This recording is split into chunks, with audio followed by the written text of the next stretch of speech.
मैंने आप लोगों को सर्किल डायग्राम्स के बारे में बेसिक सारे बता दिए थे और सर्किल डायग्राम अब हम अभी तक बना नहीं पाए हैं, ठीक है। कल सब लोग अपने ज्योमेट्री बॉक्सेस लेके आ जाएं, क्योंकि अगर आपने यहाँ क्लास में बैठ कर सर्किल डायग्राम अगर बना लिया, इसका मतलब आप एग्जाम में भी बड़े आराम से बना लेंगे, ठीक है। स्टार्टिंग के और स्पीड कंट्रोल दोनों के मेथड सेम होते हैं इंडक्शन मोटर में, चाहे स्क्विरल केज रोटर हो चाहे स्लिप रिंग रोटर हो, दोनों केस में स्टार्टिंग के और स्पीड कंट्रोल के मेथड सेम होते हैं और वो बेसिकली केवल एक ही चीज पर डिपेंड करते हैं कि आप कैसे इंडक्शन मोटर के स्टेटर में सप्लाई वोल्टेज कम कर देंगे। तो दो तरह का कंट्रोल है, कंट्रोल फ्रॉम स्टेटर साइड,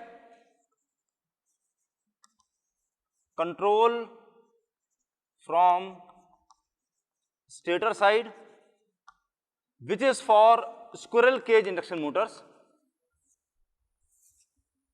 केवल स्क्विरल केज इंडक्शन मोटर्स के लिए होता है ये वाला तरीका, और इसमें होता है नंबर 1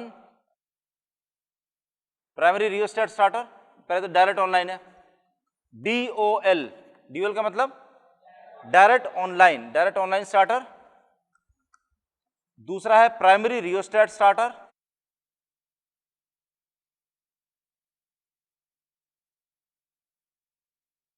तीसरा है ऑटो ट्रांसफार्मर स्टार्टर,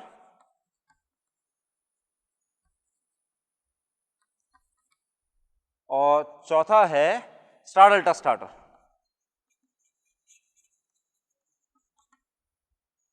इतने तरीके हो गए जिससे control from stator side, stator side से कंट्रोल करने के ये वाले सारे तरीके हो गए। इसके अलावा कंट्रोल फ्रॉम रोटर साइड में केवल एक ही तरीका है,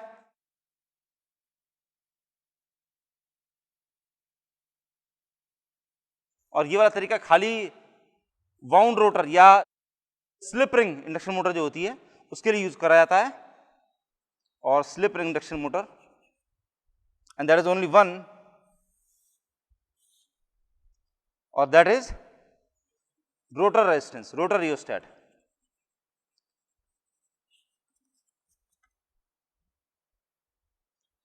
इन सारे तरीकों के अंदर जो एक चीज कॉमन है वो ये है कि आपको ये अलग अलग तरीके एम्प्लॉय करने हैं, accepting of for direct online. Direct online तो सीधे सीधे खाली आपने ज्वाइन कर दिया, स्टार्ट कर दिया, दैट्स ऑल, और कुछ नहीं। प्राइमरी रियोस्टेट हो गया, ऑटो ट्रांसफार्मर हो गया, स्टार डेल्टा हो गया, इन तीनों के अंदर आप क्या काम कर रहे हैं, स्टेटर के अंदर जो वोल्टेज दे रहे हैं उस वोल्टेज को कम कर देते हैं। स्टेटर के अंदर जो वोल्टेज दिया जा रहा है, नॉर्मल सप्लाई वोल्टेज है, वो सीधे सीधे सप्लाई वोल्टेज देने के बजाय उससे कम करके दे रहे हैं, और पर जैसे जैसे उसकी स्पीड बढ़ती जाती है वैसे वैसे आप इस वोल्टेज को धीरे धीरे बढ़ाते चले जाते हैं, ठीक। अच्छा देखो, रोटर करंट I2 का फॉर्मूला याद है?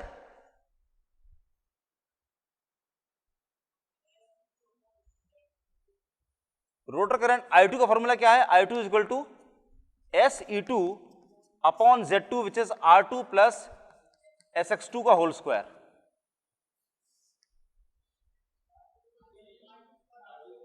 R2 square plus X2 square, that's just correct, R2 square plus SX2 का होल स्क्वायर, इतना है।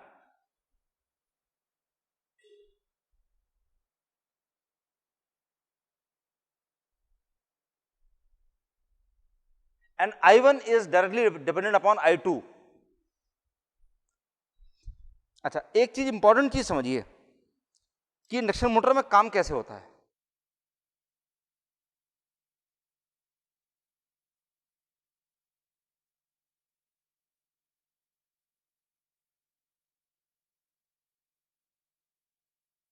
उसका मैंने इक्विवेलेंट सर्किट आप लोगों को बताया था। इक्विवेलेंट सर्किट क्या था? प्राइमरी रेजिस्टेंस, रिएक्टेंस, कोर की resistance reactance, transformation, secondary side की रेजिस्टेंस रिएक्टेंस, लोड रेजिस्टेंस, इतना था, ठीक है। इसमें आप यहां पर सप्लाई वोल्टेज देते हैं V1 की वजह से I1, I2, यहां आपको मिलता है V2।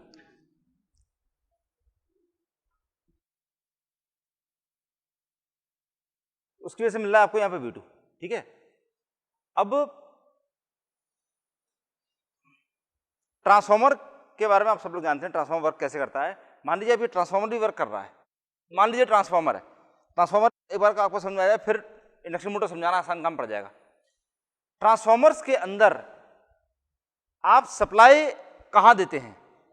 प्राइमरी साइड में। प्राइमरी साइड में आप जो सप्लाई देते हैं वो क्या होता है? वोल्टेज की करंट। सप्लाई का मतलब क्या होता है? वोल्टेज। सप्लाई में आपने यहां पे वोल्टेज दी है और उसके बाद में आपने यहां पे लोड लगा दिया। V1, I1, I2, V2 इन सब के अंदर, और यहां पर ये आ गया E1, यहां पे आ गया E2, जो कि इस केस में S इंटू E2 होता है। इसके अंदर क्या आप मेरे को सीक्वेंस बता सकते हैं कि सबसे पहले आपने दिया V1, उसके बाद में कौन सा चीज एग्जिस्टेंस में आ जाएगी, कौन सी चीज प्रकट हो जाएगी? V1 के बाद I1, सीधा I1 आ जाएगा। E1 is a thing, E1 पहले आएगा और E1 से पहले क्या आएगा? I0।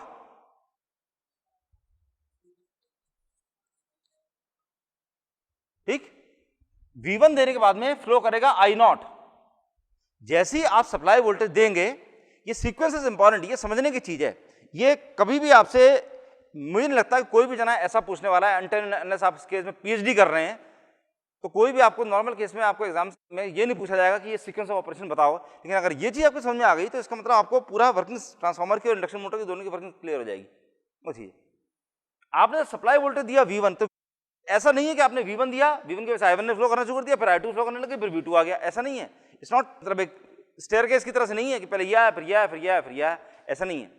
V1 की वजह से फ्लो करेगा I0, I0 की वजह से क्या फ्लो करेगा? फ्लक्स। बेसिकली कोर मैग्नेटाइज हो जाती है। कोर मैग्नेटाइज होने के बाद में क्या बनेगा? EMF, which will be E1। तो I0 के बाद में आया E1। जब E1 बन जाएगा और फ्लक्स फ्लो कर ही रहा है और E1 बन चुका है, E1 की वजह से क्या बनेगा? E2, तब बनेगा E2। जब E2 बन जाएगा, E2 बनने के बाद में फिर क्या बनने वाला है? अगर आपने लोड लगा रखा है तो क्या बनेगा?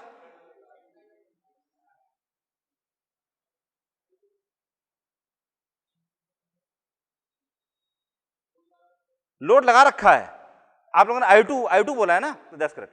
I2 जब अगर आपने लगा रखा तो ऑफ कोर्स I2 फ्लो करेगा, और I2 जब लोड के अंदर जब फ्लो करेगा तब उसकी वजह से I2 इंटू R2, जो भी रेसिस्टेंस आपने लगा रखी है, I2 नहीं मतलब RL या ZL, that will give the value for V2 वाली चीज।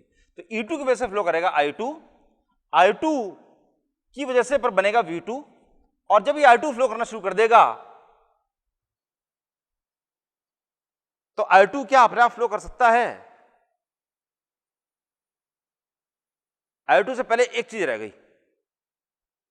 क्या चीज रह गई? दैट्स करेक्ट, I1 रह गया। जिस टाइम E2 आपने यहां पर दे दिया, यहां पर बन गया और यहां पर लोड आपने लगा रखा है, तो I2 फ्लो करना चाहिए इसके अंदर, लेकिन I2 कहीं से जादू के जोर से यहां पर प्रकट नहीं हो सकता। I2 तभी फ्लो करेगा जब यहां पर क्या फ्लो करेगा? I1। तो जब यहां पर I1 फ्लो करेगा तो उसकी वजह से यहां पर I2 फ्लो करेगा। तो I2 के पहले आएगा I1, E2 के बाद फ्लो करेगा I1, फिर I2, फिर V2। ये है पूरा सीक्वेंस, ये पूरा सीक्वेंस है। ठीक है, इस तरह से आप ये देख रहे हैं कि V1 के बाद में बिकॉज I2 इज रिक्वायर्ड, देखो ये वाली चीज इंपॉर्टेंट चीज है कि क्योंकि ये I1 अपने आप फ्लो नहीं कर रहा, अपने आप खाली I0 फ्लो कर रहा है। I1 क्यों फ्लो कर रहा है? जो इस पूरे डिस्कशन के अंदर जो समझने वाली चीज है वो ये है कि I1 फ्लो क्यों कर रहा है? Because load requires I2, load को I2 चाहिए, और I2 तब तक नहीं आ सकता जब तक कि इसके अंदर I1 फ्लो नहीं करेगा। Then only it is transform, then the transformation is complete. Actually ये वाली चीज भी नहीं होती है, इसके पहले करंट यहां पर भी होता है I2 डैश, याद है ट्रांसफॉर्मर के केस में I2 डैश, वो पूरा केस होता है। उसकी वजह से जो हल्का सा वोल्टेज ड्रॉप होता है उसकी वजह से एक्स्ट्रा I2 डैश फ्लो करने शुरू होता है। I2 dash is basically equal to I2 which is being reflected in the primary side, तब उसकी वजह से I2 इसके अंदर फ्लो करना पड़ता है। That's a very long process, बहुत लंबा प्रोसेस है।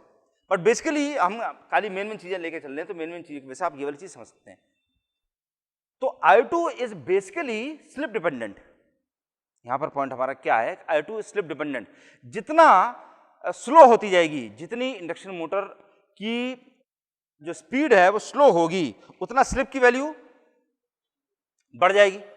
जितनी स्लिप की वैल्यू बढ़ जाएगी उतना, जैसे मोस्टली x2 की वैल्यू ऑलरेडी बहुत कम होती है, तो डिनोमिनेटर में उतना फर्क नहीं पड़ने वाला, ठीक है, उतना फर्क नहीं पड़ने वाला। लेकिन यहां पर न्यूमरेटर में अगर आप देख रहे हैं s इंटू E2, तो ऐसे केस में s की वैल्यू जितनी बढ़ती जाती है उतना I2 की वैल्यू बढ़ती चली जाएगी, ठीक है। और s की वैल्यू कब बढ़ेगी? s की वैल्यू तब बढ़ेगी जब रोटर स्पीड की जो वैल्यू है nr, s की वैल्यू कब बढ़ेगी? जब nr की वैल्यू क्या हो रही है? कम हो रही है, ठीक। अब पूरा साइकिल एक बार फिर से समझिए क्या होता है। मतलब ये पॉइंट हमारा सारा ये चल रहा है कि ये स्टार्टिंग की हमको जरूरत क्या है, हम ये जो स्टार्टिंग में इतना सारे तरीके एम्प्लॉय कर रहे हैं, क्यों तरीके एम्प्लॉय करने की जरूरत हमको क्या है। इंडक्शन मोटर, इसका रीजन इसके लिए ये है कि induction motor consumes a lot of starting current. Starting के टाइम पर करंट की वैल्यू बहुत ज्यादा हैवी होती है, और वो क्यों होती है? क्योंकि स्टार्टिंग के टाइम पर जो I2 which is required is basically dependent upon S into E2। जब नॉर्मल केस में जिस टाइम रन कर रहा है उस टाइम स्लिप की वैल्यू नॉर्मल केस में कितनी होती है? नॉर्मल केस में जिस टाइम फुल लोड रनिंग जिस टाइम चल रही होती है, नॉर्मल केस में जब रन कर रही होती है तो स्लिप की वैल्यू करीब कितनी चल रही होती है? वन कहां से होगी? स्लिप की नॉर्मल केस है रनिंग में, नॉर्मल रनिंग में 0.04, 4%, 3%, 4%, 5%, 0.03, 0.04, 0.05, वेरी स्मॉल। स्लिप की वैल्यू बहुत स्मॉल होती है, याद नहीं है? भूल गए? ये जो डायग्राम बनाया था ये, और इसमें था कि जो नॉर्मल ऑपरेशन होता है that is in this area close to zero, slip की वैल्यू एकदम क्लोज जीरो के बराबर होती है, स्लिप की वैल्यू यहां पर होती है 1 और यहां पर होती है 0, तो बिल्कुल जीरो के रेंज में ऑपरेट कर रही होती है। मतलब वो बिल्कुल ऐसा इतना होता है कि अगर आप लोड वोड हटा दिए तो स्लिप को आप नॉर्मल केस में जीरो ही मान सकते हैं। अप्रोक्सीमेशन अगर आप लेके चल रहे हैं तो स्लिप की value can be safely assume to be equal to 0। तो इसलिए स्लिप की वैल्यू नॉर्मल केस में इतनी कम होती है कि करंट की वैल्यू भी इस केस में बहुत कम हो रही है। E2 is basically the same, E2 remains the same, even जितना यहां पर बन के आ रहा है उसके हिसाब से E2 जितना बन के आ रहा है dependent upon number of primary turns and number of secondary turns, यानी कि रोटर टर्न्स और स्टेटर टर्न्स के अंदर डिपेंड कर रहा है। तो E2 की वैल्यू दैट इज मोर और लेस कांस्टेंट, लेकिन करंट की जो value that is dependent upon S into E2। S की वैल्यू क्योंकि बहुत कम होती है इसलिए रनिंग करंट I2 की वैल्यू बहुत कम होती है, लेकिन स्टार्टिंग के टाइम में S is almost equal to 1, almost क्या पूरी है ही 1 के बराबर होती है। स्टार्टिंग के टाइम में NR की वैल्यू 0 है तो स्लिप की वैल्यू पूरी 1 है। यहां पॉइंट पर यहां पर NR की वैल्यू 0 है और स्लिप की वैल्यू 1 है। इसीलिए बेसिकली प्रॉब्लम क्या है कि induction Motors consume a very heavy starting current. Induction motor शुरुआत में स्टार्टिंग में बहुत ज्यादा करंट लेती हैं, और स्टार्टिंग करंट नॉर्मली कितना होता है वो मैं आपको बता देता हूं। ये डायरेक्ट ऑनलाइन स्टार्टिंग अगर आप देख रहे हैं, डायरेक्ट ऑनलाइन स्टार्टिंग अंदर हम देख सकते हैं कि कितना होने वाला। डायरेक्ट ऑनलाइन स्टार्टिंग में स्टार्टर जो है, स्टार्टर के जो डिस्क्रिप्शन है और वो जितनी ड्राइंग वगैरह है स्केचेस वो सब आप होम असाइनमेंट के अंदर खरीद लेंगे। वो सब चीज़ें ड्राइंग की चीज़ें हैं, वो सब आपको ड्राइंग में बता दी जाएंगी और आप अपने होम असाइनमेंट में भी कर लेंगे। मैं आपको जितना प्रिंसिपल जिस तरह समझने की चीज़ें वो सब चीज़ें आपको समझाता हूँ।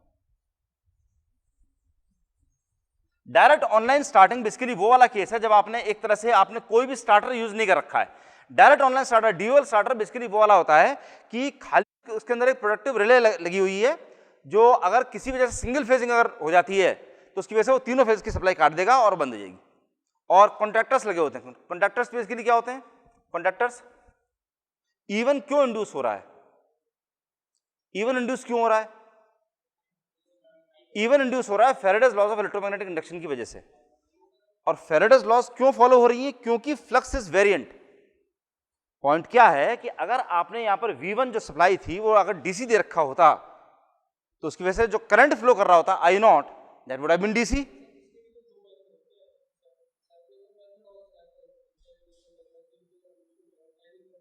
जनरेटर नहीं बेटा, ट्रांसफॉर्मर है ये, जनरेटर नहीं है। जनरेटर अलग चीज हो जाती है, जनरेटर या ऑल्टरनेटर अलग चीज हो जाती है। This is transformer. ट्रांसफॉर्मर के अंदर E1 is almost like the back EMF।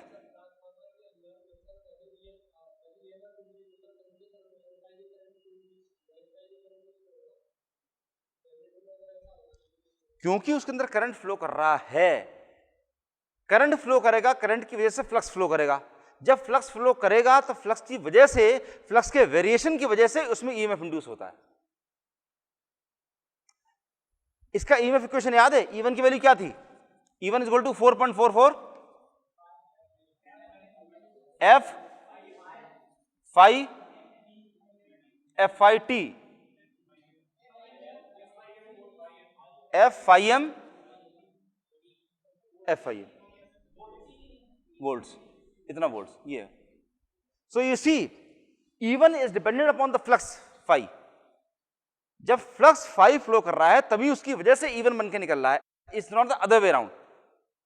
ठीक है, तो पहले फ्लक्स फ्लो करेगा, उसकी वजह से EMF बन के निकलने वाला है। अच्छा, तो अब यहां पे हमारी प्रॉब्लम ये चल रही थी कि इंडक्शन मोटर स्टार्टिंग में हेवी ड्यूटी करंट फ्लो क्यों करती है और कितना करती है, वो लेसी देखिए। तो डायरेक्ट ऑनलाइन स्टार्टिंग बेसिकली ऐसी है कि आपने नॉर्मल केस में इंडक्शन मोटर के अंदर पूरी सप्लाई लगा करके सीधे स्विच चालू कर दिया है। ठीक है, सिंपल सा टॉपिक है, ज्यादा टफ टॉपिक नहीं है, क्योंकि अगर आप ये वाली चीज क्लास में समझ जाते हैं, it's a very simple topic, और ये इससे आपका बहुत सारा कोर्स कवर हो रहा है। स्टार्टिंग अगर पूरी समझ गए तो पूरी स्पीड कंट्रोल भी समझ आ गया, क्योंकि स्पीड कंट्रोल और स्टार्टिंग दोनों एक ही चीज होती हैं। यही वो तरीके हैं जिस तरीके से आप स्पीड कंट्रोल भी करते हैं, और कोई तरीका नहीं है। ऑटो ट्रांसफार्मर से ही उसकी स्पीड कंट्रोल करेंगे आप। जब लैब के अंदर करा है, लैब के अंदर प्रैक्टिकल कोई स्पीड कंट्रोल वाला कुछ नहीं करा, इंडक्शन मोटर स्टार्ट करी थी, ऑटो ट्रांसफार्मर से स्टार्ट करते हैं, और उसके बाद स्पीड अगर कम ज्यादा करनी होती है, स्लिप मेजरमेंट अगर करना होता है, स्पीड कंट्रोल कम ज्यादा ऑटो ट्रांसफार्मर से ही करते हैं, रोटर रिस्टार्ट से ही करते हैं। जो स्लिप रिंग इंडक्शन मोटर होगी उसके अंदर रोटर रिस्टार्ट कम ज्यादा करके ही आप उसकी स्पीड वेरी करने वाले हैं, वो तरीका। इसलिए it's a very simple topic. और ये दोनों टॉपिक खत्म होते ही यूनिट 2 मोस्टली खत्म हो गया, खाली कुछ 4-5 ग्राफ रह जाएंगे, दैट्स ऑल, इससे ज्यादा कुछ भी नहीं रहेगा। ठीक है, तो ध्यान से सुन लीजिए सारी चीजें। डायरेक्ट ऑनलाइन स्टार्टिंग, देखो ये स्टार्ट करने से पहले मैं आपको इक्की दुक्की चीजें बता देना चाहता हूं।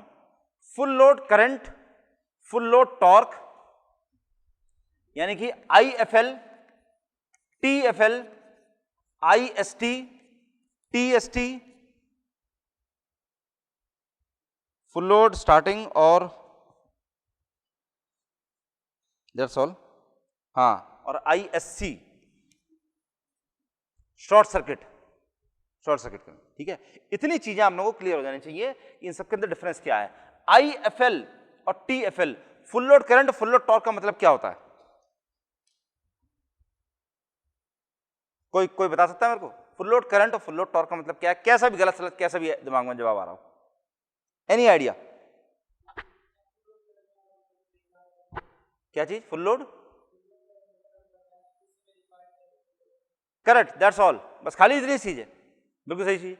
फुल लोड पर अगर रन कर रही है इंडक्शन मोटर, जो आप चला रहे हैं वो जितने लोड के लिए डिजाइंड है, फुल लोड का मतलब ब्लॉक लोडर नहीं, ये नहीं कि आप अपनी तरफ से आपने पूरा लोड उसमें डालकर रख दिया, वो चीज नहीं है।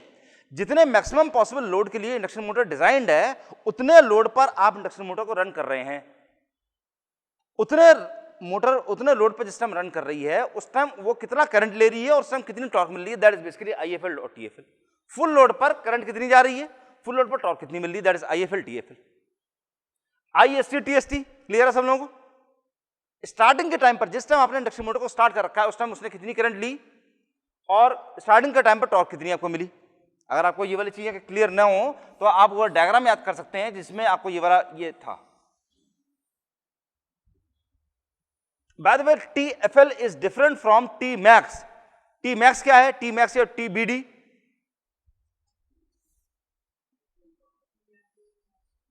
ये जो मैक्सिमम पॉसिबल वैल्यू है किसी भी इंडक्शन मोटर में, आप उसकी स्पीड कम ज्यादा करते जाइए, कम करिए ज्यादा करिए, एक पर्टिकुलर वैल्यू ऐसी आएगी जिस पर आपको मैक्सिमम टॉर्क मिलेगी, that is the value for TBD और Tmax, मैक्सिमम टॉर्क या ब्रेकडाउन टॉर्क। ठीक, वो मैक्सिमम पॉसिबल होगी, उसकी कंडीशन क्या होती है?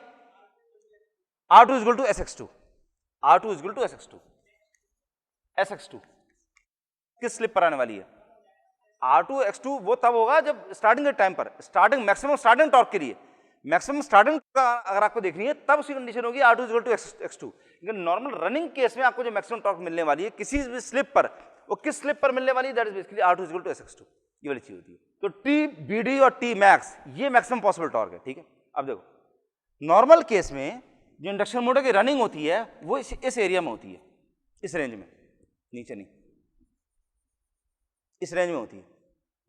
एक किसी पर्टिकुलर स्लिप पे, ये स्लिप की वैल्यू है से 0.04, इस पॉइंट पर आपको ये जो टॉर्क मिल रही है, दिस टॉर्क इज, ये वो वाली टॉर्क है जो नॉर्मल केस में रनिंग के टाइम पर मिल रही है, T R, running torque T R.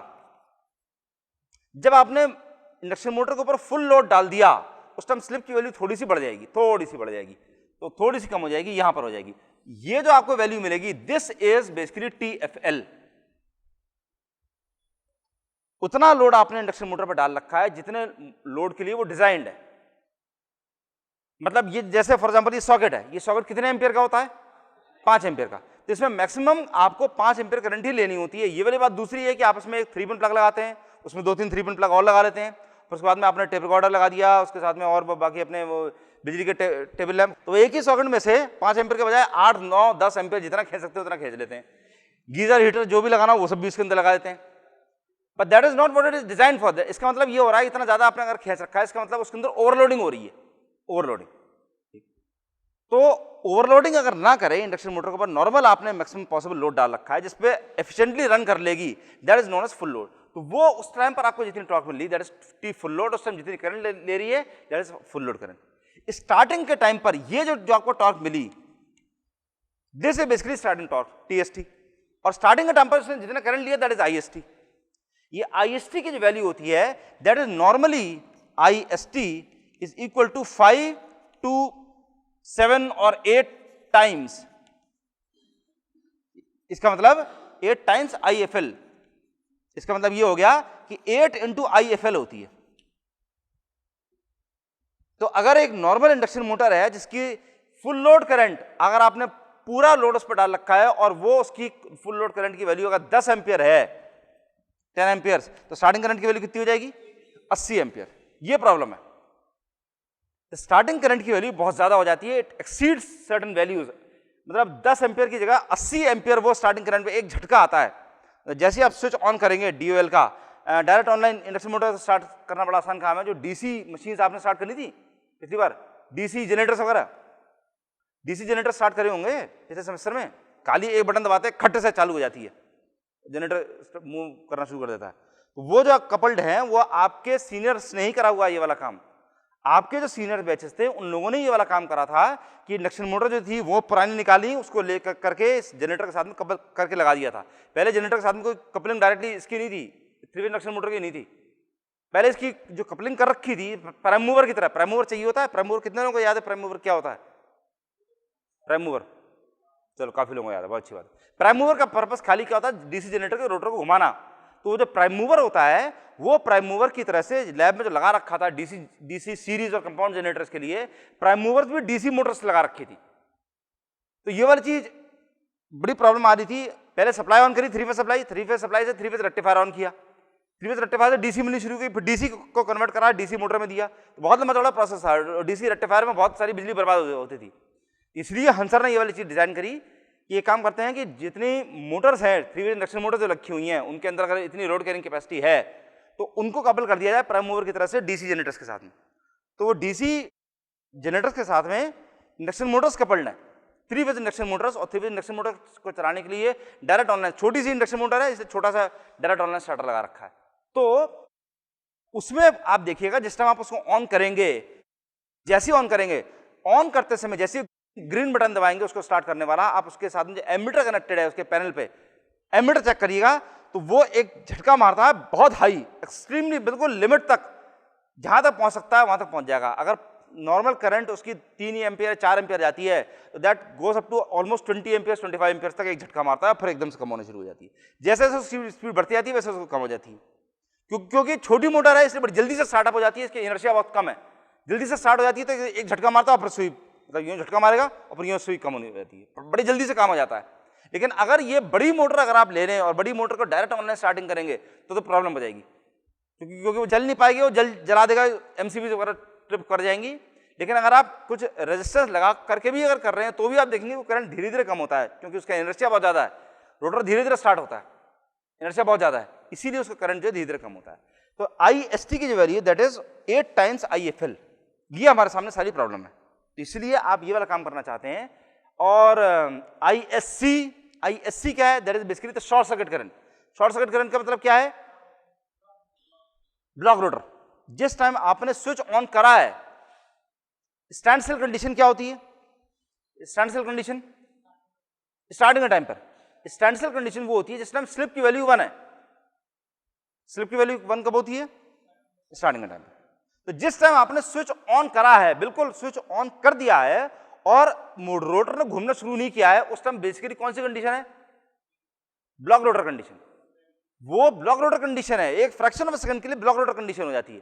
तो उस टाइम जो करंट ड्रॉ हो रही है दैट इज बेसिकली आईएससी। उसका मतलब ISC short circuit current is equal to starting current, वो ये वाली चीज आती है। ठीक है, तो ये इतना हैवी ये वाला करंट जो ड्रॉ करता है, उससे बचने के लिए आप अलग अलग तरीके एम्प्लॉय करते हैं। वोल्टेज कम कर देंगे अगर, तो करंट की वैल्यू भी कम हो जाती है। ऑफ कोर्स करंट की वैल्यू अगर कम हो जाएगी तो टॉर्क की वैल्यू भी कम हो जाती है, एंड देन यू ऑप्टिमाइज, उसके बीच में ऑप्टिमाइज करते हैं। ठीक है, तो उसके जितने डेरिवेशंस वगैरह हैं वो सारी चीजें नेक्स्ट टर्न से स्टार्ट कर देंगे। कल की डेट में सब लोग अपने ज्योमेट्री बॉक्स जरूर ले आइए, जिससे कि आप लोग यहां पर करके वो बना सकें। Thank you.